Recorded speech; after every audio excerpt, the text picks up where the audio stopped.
తాడిపత్రిలో గొడవలను అదుపు చేయాల్సిన పోలీసులు మరింత ఆజ్యం పోస్తున్నారని తెలుగుదేశం మండిపడుతోంది. మున్సిపల్ చైర్మన్ జేసీ ప్రభాకర్ రెడ్డి ఇంట్లో వంట మనుషులు పని మనుషులను పోలీసులు తీవ్రంగా కొట్టారని ఆగ్రహం వ్యక్తం చేసింది.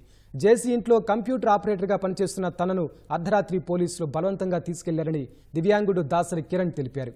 డీఎస్పీ చైతన్యతో పాటు పోలీసులు లాఠీలతో చావబాదారని కిరణ్ వాపోయారు. తొలుత తాడిపత్రి ఆసుపత్రికి తరలించి ప్రథమ చికిత్స అందించిన తర్వాత అనంతపురం ప్రభుత్వ ఆసుపత్రికి తరలించి చికిత్స చేశారు. కిరణ్ తలకు బలమైన గాయాలైనట్లు వైద్యులు తెలిపారు. 1:30-2 మధ్యలో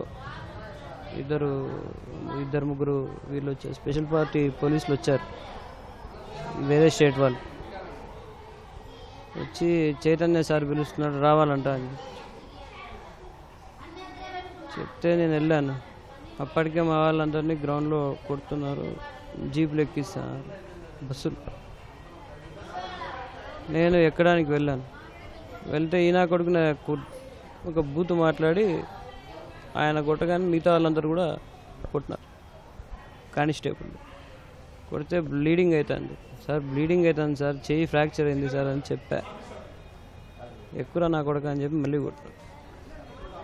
ఆ తర్వాత అక్కడ బస్సు దిగిన తర్వాత మా టౌన్ సిఐ గారు చూసి ఏమి ఎట్లా జరిగింది, ఏడబడినావు కిరణ్ అంటే ఇట్లా సార్ ఇట్లా తగిలింది కొట్టినారు అంటే సరే పద ఫస్ట్ హాస్పిటల్ పోదాం అని చెప్పేసి మన గవర్నమెంట్ హాస్పిటల్ దగ్గర డ్రాప్ చేశారు. ఆ తర్వాత నాకు ఏం కాన్షియస్ లేను, వాళ్ళకి అనంతపురం హాస్పిటల్లో ఉన్నాను.